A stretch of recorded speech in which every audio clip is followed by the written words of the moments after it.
Thank you sir. जय हिंद, वंदे मातरम। Thank you.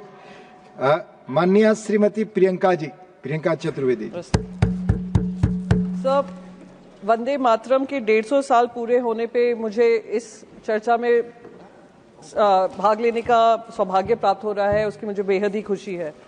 पर उससे ज्यादा खुशी मुझे इस बात की है कि जब हम इस चर्चा को सुन रहे थे, जो सही 150 साल का वंदे मातरम का इतिहास है देश की जनता के सामने पहुंचा है, जब विपक्ष ने पूरे इतिहास की सही क्रोनोलॉजी जनता के सामने रखी है। मैं देशवासियों से अपील करूंगी कि इस चर्चा को ध्यान से सुने और जो व्हाट्सएप हिस्ट्री 2014 से चालू हुई है, जो मैं कहती हूँ जो उससे प्रभावित हैं, जो उससे पीड़ित हैं, वो जरूर इस चर्चा को सुने, क्योंकि सही इतिहास जनता के सामने जाना बहुत जरूरी था और ये इस चर्चा के माध्यम से हुआ। मैं तो अब आपके माध्यम से सर ये भी रिक्वेस्ट करूंगी कि क्विट इंडिया मूवमेंट पे चर्चा हो, स्वतंत्रता संग्राम पे चर्चा हो, और वो सारी चर्चा जो 2014 से धूमिल करने की कोशिश की गई थी, वो सारी चर्चा का विषय बने। जैसे ये जो इतिहासकार हैं व्हाट्सएप हिस्ट्री के माध्यम से व्हाट्सएप हिस्ट्री फैलाते हैं, उनका करियर का दी एंड हो सर।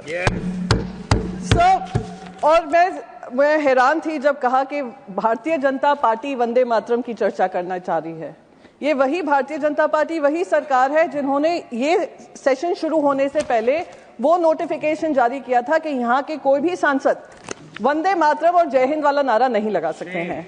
इससे बड़ा राष्ट्रद्रोह मैं मानती हूँ कुछ और हो ही नहीं सकता। राष्ट्र विरोधी सोच हो ही नहीं सकती। इसलिए हमने, मेरी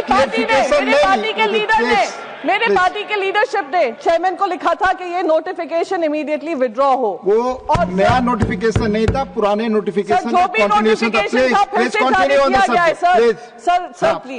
हाँ सर, वंदे मातरम, हम तो वंदे मातरम की चर्चा करने आए। मैं सवेरे से बहुत सारे भाषण सुन रही थी उस तरफ से जो वंदे मातरम की जगह वंदे भारत की चर्चा करने को तैयार थे। आप देख लीजिएगा, लोकसभा में भी यही हुआ है, राज्यसभा में भी। मैंने बहुत सारे लोगों को, उनका प्रेम उसी से स्पष्ट हो गया, कितना वंदे मातरम और कितना वंदे भारत में उनको अंतर पता है। सर, तीसरी बात, प्लीज बैठ सर तीसरी चीज, आप बैठ जाए। गृह मंत्री ने ये कहा कि ये सेलिब्रेशन है। बिल्कुल सेलिब्रेशन है, पर ये भारतीय जनता पार्टी का सेलिब्रेशन नहीं था, क्योंकि उन्हीं के भाषण में उन्होंने ध्रुवीकरण की बात रखी, अपना पॉलिटिकल एजेंडा चलाने की बात रखी, और वही पंडित जवाहरलाल नेहरू जी को लेकर उन्होंने क्या क्या बातें नहीं रखी। कहा विभाजन तब से शुरू हुआ जब से 1937 में तीसरा और चौथा स्टैंजा हटाया गया।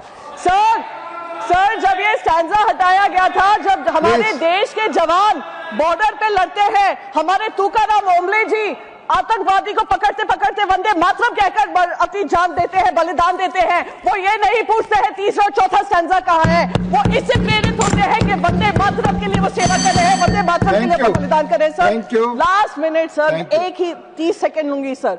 बस मैं यही कहूंगी आपके माध्यम से कि ये जो ध्रुवीकरण वाली राजनीति और पंडित जवाहरलाल नेहरू जी को लेकर उनका धूमिल करने की जो राजनीति हो रही है, उसको समाप्त होना चाहिए। और मेरी जो नेमसेक है लोकसभा में, उन्होंने भी ये मांग रखी है कि नेहरू जी पे चर्चा होनी चाहिए और उसके बाद वंस एंड फॉर ऑल चर्चा समाप्त होना चाहिए।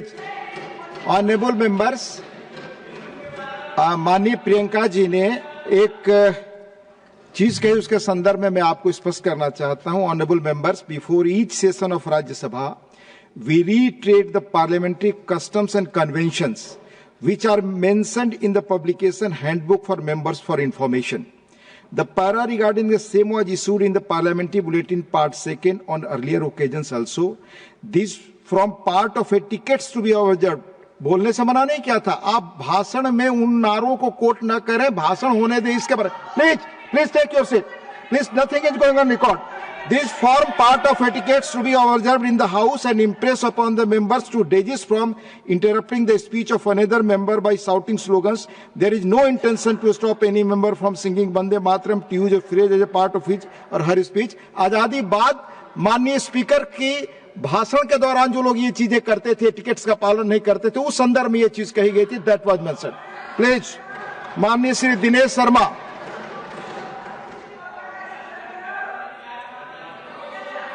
महोदय, प्लीज